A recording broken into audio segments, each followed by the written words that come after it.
Hey guys, what's up? It's Kyle here. It's only 3 days left till Christmas. I just hope everyone's in the holiday spirit. No, doesn't look like we're gonna get a white Christmas this year, in Chicago at least. But nonetheless, everyone has a happy holiday. I think on tomorrow is Ring of Honor's final pay-per-view, final battle for the year. I might do a pre-show and review on it tomorrow. I will say this is the most anticipated pay-per-view or show, like at all the shows I've seen are released this year that I've been into, even more so than Best in the World. Because the only thing that got me interested in Best in the World, or hyped for that pay-per-view was Richards and Eddie 2. And obviously I wanted Richards to be world champ. But but this pay-per-view is highly recommended. I recommend anybody who's a Ring of Honor fan go watch it. If you've never seen Ring of Honor before, and this is going to be your first time, watch this. Order this pay-per-view. Go to GoFightLive.com. It's only $15 to order. So that's the cheapest price you'll pay for any pay-per-view. Sports related. So go check that out. Ring of Honor Final Battle. So that's tomorrow, Friday. Starts at 7:30. But what I want to talk about was a DVD review, and that is the Kevin Sullivan and the End of WCW shoot interview DVD. I've already watched it, but I haven't been able to have time around to get to it to do a review on this DVD. So I thought I might as well do it now. So Kevin Sullivan, End of WCW, is just about Kevin Sullivan, who's one of the bookers in WCW. He came up with pretty much all the ideas and everything for Bill Goldberg and his persona. How it just became an unstoppable heel and monster. So basically just a summary of giving you guys of what this DVD is about. It's a sit-down, shoot, real, unscripted interview with Kevin Sullivan. And it talks about Kevin Sullivan when he was promoted to the head booker in the year 2000. And we just go down to the West, like play-by-play, like every booking decision and everything else that went on in WCW from the year 2000 all the way up, to, Kevin Sullivan being fired, like early 2001, late 2000, something like that, until WCW folded. So some really interesting stuff. One of the things he had mentioned was, in this interview was like, when they had announced that, hey, we're going to get, Vince Russo, in the company, or whatever, and they called him and said, well, what do you think? He said, I think that, that'll be a good idea. I think it'd be great, to have Vince Russo as a booker. He's done some good stuff in WWF, so of course, bring him in.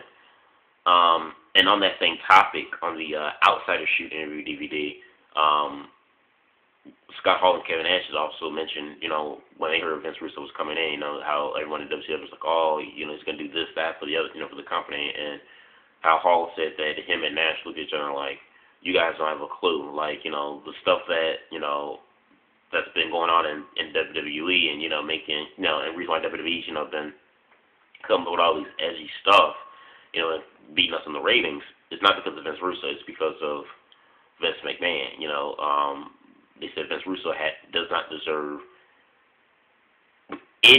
all of the credit that he's been getting, for stuff that has happened in the Attitude Era, because Vince Russo has a filter, and his filter was Vince McMahon, and there were also other people involved, with who contribute, to the Attitude Era and make WWE, kick WCW's butt in the war. But Kevin Sullivan thought, he said, but when Russo finally came in, he thought, like, that they should have been different, He says, he thinks the problem was that when Vince Russo came in, that not only other people, who had high expectations on Russo, but also Russo himself tried to take what he did in WWF and tried to apply it into WCW. He says, you can't do that. He says, you think, you need to be different, he tried to make WWF version 2. And he said, he thinks that's what contributed, to WCW failing. He's like, 'cause, it's like you don't have an identity, for yourself. He also mentioned how, that one time when on one of the Monday Night War shows on WCW, where they had announced Mick Foley, when WCW was giving out information to the fans on WWE, which was a tape show at the time, how they would, tell people, oh, don't watch Raw because this, that, and the other happened. Well, Kevin Sullivan talks about the incident of when one of the commentators had said, oh, don't waste your time watching Raw because Mick Foley, garbage wrestler, trashy wrestler, and he wins the title from The Rock, And Kevin Sullivan said, he completely remembers.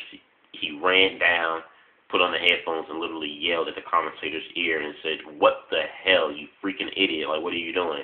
He says, first of all, one, Mick Foley is my friend, and he says, and I don't appreciate that, and he says, and two, why the hell would you mention that, to our audience, to switch to telling them that on the other channel, Mick Foley's going to win the championship?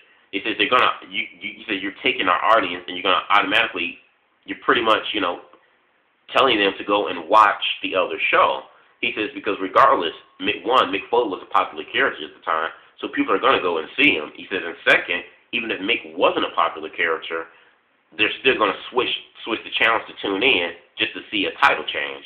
He says so. He literally yelled in the commentator's ear and said, like, you idiot, like you're literally telling our people, our audience to go and see what's on the other side. You've intrigued them, to go and see, to turn them to the competition because, Mick Foley's a popular character and a belt's going to change hands. And even if Mick wasn't popular, they still want to see it. They still want to see a belt change hands. They say, he thought stuff like that at WCW that they did that was really foolish. Another thing he mentioned about, he says, how, referee bumps, how he thinks, he said referee bumps are good, but only on a certain occasion. He says now in wrestling, referee bumps just happen too periodically. It just happens too much. He says, it can be successful sometimes, but other times it becomes, just too much. And he thought that, and he said, he's been guilty himself, of causing referee bumps too and booking referee bumps. He says, but he thinks that it just happens so much where, it's a poor excuse for coming up with ideas. He says because when you book a referee bump, he says it's so easy to come up, with a finish like that, for any type of match. Oh, referee bump, he says, and also a way, to get some cheap heat from the crowd, and also, to help, further the story because, one guy can say, hey, you really didn't get a victory over on me because, you did this, that, and the other when the referee wasn't looking, and when the referee was down, you did this, but the heel can say, it doesn't matter, I've beaten you. So sometimes, referee bumps can, help, ignite, a feud and, help take it further. He says, but because it just happens so periodically and just too much, he says, it gets ridiculous.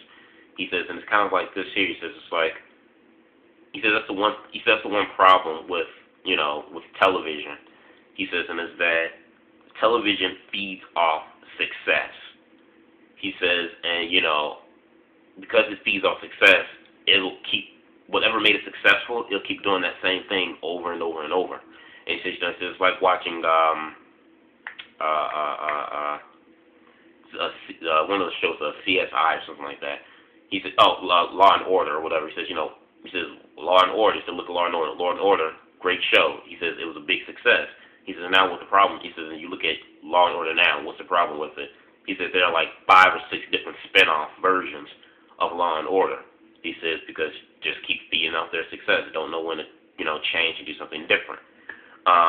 He also mentioned that's how, like, when he became the head booker, how it was very difficult because him and other, like 4 or 5 other people were in the booking committee, how they, like people from the upper people who own WCW, the head corporate office, how they would have one of their guys to come in the booking meetings, and how it would just be so frustrating where everyone in the booking committee would say, oh, we should do this for the storyline, this, that, and the other. But the guy who represents, the higher up says, well, we can't do, you guys can't show any type of violence, you guys can't show any blood, no swearing, no, sexual related things. No violence. You can't even, imply violence whatsoever. And Sullivan said, he said some stuff, he says, he understands where these guys were coming from, because they have to protect their jobs and their positions.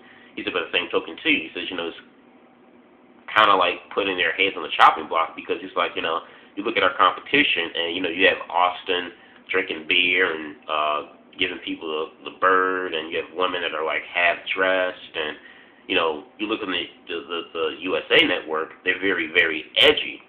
But us over here, we're going to go in the complete opposite direction. We're going to go in the complete opposite way.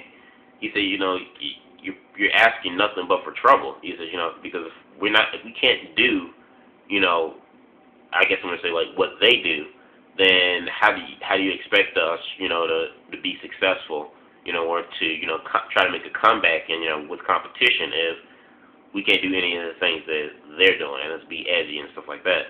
So he said that was always a real pain and a real headache. Because they were kind of like constrained.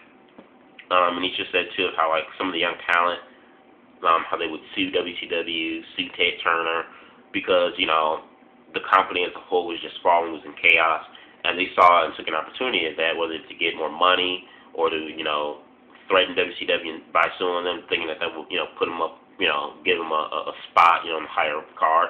And so, and Sullivan said, he doesn't blame those guys for doing that because, they saw an opportunity and they took it. And WCW, 9 times out of 10, gave in to their needs. Something from that Sullivan might have mentioned on this DVD.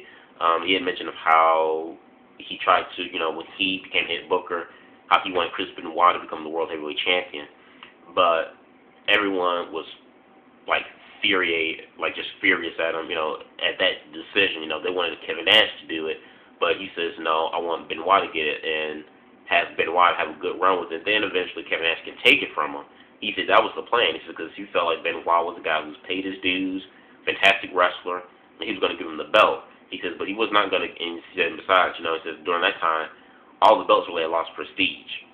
So he said, he had gotten Eddie Guerrero was the U.S. and Cruiserweight champion. He had both of those titles because, he said Eddie Guerrero was such a good talent. And he thought Eddie could help elevate those belts and bring prestige back to those. So he thought, hey, Chris Benoit can do the same for the world title. And he didn't want to give the belt to Chris Benoit just to drop it to someone else the next week or the next night. He was going to give Chris Benoit a really good run, 4 to 5 month reign, and then eventually drop that belt to Nash. But he said, how so many people got frustrated and everything else with that, and half the roster threatened to quit and leave WCW because he made that decision. But then the next night they changed their minds. Everything else, and how the company let Benoit, Malenko, and Guerrero go all at the same time, and how they went to WWE like the following Monday. They were on WWE television. And he just talked about a lot of good stuff. So, a lot of wrestling fans, now at least probably, say, who cares how WCW failed? They're a defunct company. No one cares anymore. But, it doesn't matter to me. I mean, I still say, if you're a hardcore WCW fan, if you love WCW like I did growing up, and you still want to know, more things about it, I highly recommend you get this DVD. To me, this is better than the Rise and Fall of WCW DVD. And that was a good DVD. Don't get me wrong. It was a decent DVD. But like a lot of other, wrestling fans who own the Rise and Fall of WCW DVD, all come in agreement and say that some of the stuff in that DVD is kind of watered down because it is produced by, their former competitor, the WWE. And WWE did bring up some good points in that, in the Rise and Fall of WCW documentary, but some of the interviews in there were outdated. Some of the interviews were outdated, and they really didn't hit too many things like behind the scene wise as to how the company failed, like this one does.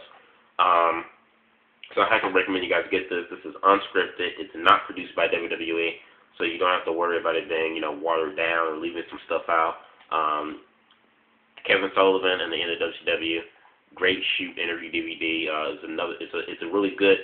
It's another good perspective to look at how WCW failed through someone else's eyes.